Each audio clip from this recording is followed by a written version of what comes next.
Ken, you've been talking to reporters for a year or more when you're on the campaign trail. What do you see that we haven't seen in the press? What do you feel like are the stories that haven't been covered to the extent they needed to be? Well, I share Ruth's concern about the press. I think it's a grave concern for our democracy. Thomas Jefferson put it somewhat bluntly and harshly when he said, "You can't have two things for long together: democracy and ignorance." And I think that's true. Most people spend their time raising their families, going to work, living their lives, and don't have the capacity to follow issues on a day-to-day basis or hourly to hour basis. The typical kitchen's a lot busier than ours. Yeah, exactly. But historically, the media has filled the role of being an independent arbiter of facts, breaking down the day's headlines and explaining what's happening so that voters, citizens, can be informed. And because of some of the cuts in the media now, it seems that the role that the media is playing is a role of simply covering the fight, covering the political battle, who's up, who's down, reporting what each side is saying, and not providing an independent analysis, an independent set of facts that we depend upon to be informed. So I'm very concerned about that. And I think even apart from the lack of manpower, woman power among reporters and columnists, there are continuing issues about agendas and about what it takes to produce media. Usually it's sponsored by the private sector. And so there obviously we are still in this incredible economic malaise and stagnation and contraction, so much of it unanticipated, at least unreported on, and I still wonder the extent to which the commercial media is reliant on advertising from major private entities is a factor in not hearing some of the business related stories that I think would have been helpful a couple of years ago.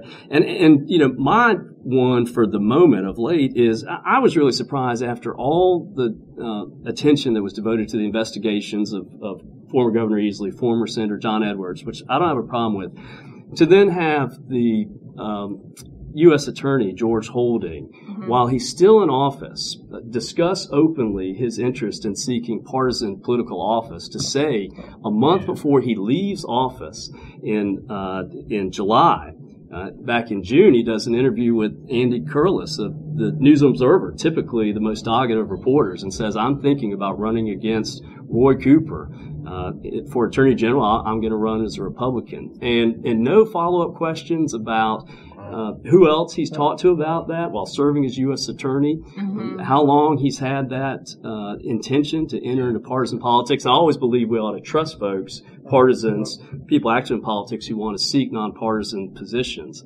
But you got to verify. And I was amazed at the silence from mainstream media not to look back at Holding's partisan past while he's serving as U.S. Attorney or partisan interests.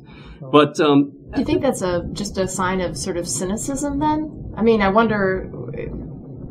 think that's an interesting point. I wonder if that's the cynicism that says, well, everybody knew he's a Republican, he's going after Edwards, he's going after Easley. This is his next step, obviously. I mean, maybe that's what...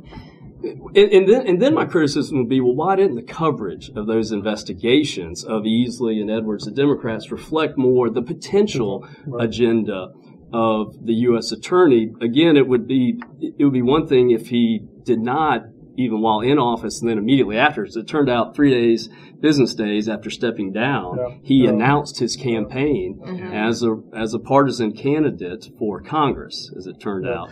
I had a similar question about the debate issue, as we saw, or the debate around the deficit and deficit reduction issue. We saw the media discuss this incessantly for the last 6 weeks or more about the importance of raising the debt ceiling, the discussions around whether we have deep cuts in spending or tax increases. Throughout that debate, very little attention was given to whether or not cuts in spending would have any impact on our current economy. It's a big issue. What is the effect of cuts in spending, government spending, on our economy. That issue was ignored throughout the debate. Almost the day after the debt ceiling issue is resolved, then the question arises in the media, well, how is this cut in spending going to affect our jobs and unemployment? And so it just seems to me that the media is, and I don't want to paint too broadly a brush because there are obviously are very good media out there, but the mainstream media seems to be more interested in running a storyline and then setting up the next storyline than they are in informing the public so that the public can make an informed decision about what policy to support. I think that they're up against the wall in terms of the amount of staff that they have.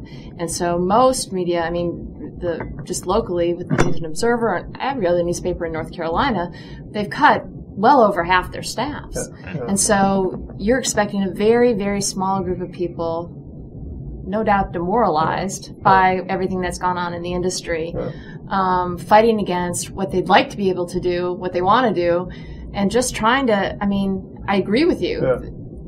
They're basically covering it as a, he said, she said, and that's the story as opposed to what does this mean? Right. And that context is too often missing. Yeah. It seems that theater sells tickets, it sells papers and it allows people to have, higher viewership. And that seems to be the issue, especially during, I think that was the overriding issue during the Easley and the Edwards situation. And so that's why the key questions weren't being answered. It was so enthralling to hear what was going to happen next. The same with the debt ceiling. Were they going to make a move? What were the Republicans going to do? And so the theater issue, I think, is something that I hope we can take out of the media. But I don't think for a long time that it is because, in my opinion, they're fighting against the internet now. People are going to the web and viewing and posting on their own and self-reporting and iBlogging and those types of things. And so it's taken such a toll that they feel that they have to make it enticing for people to pay attention. Well, Zach, you make a great point. And there is actually options now. There are options that there weren't before. And so that we're able to convey thoughts and opinions on our own, as we're doing here in Kitchen Politics. But I know everyone's got limited time spans, and we're going to have to conclude this episode tonight, but there'll be another one to come, I think, in a very short order. So I want to thank you, Kim Lewis, for joining us, Zach Hawkins, and Ruth Sheehan. Any closing comments before we close out the kitchen? What's for dinner? Well, we'll find out soon enough, and I hope the next time we gather here that we'll have Tom Jensen with Public Policy Polling join us. He is as sophisticated and astute a political analyst as anyone I know, and he does it for Public Policy Polling. So thank you all for joining us here on Kitchen Politics. We'll open up again real soon.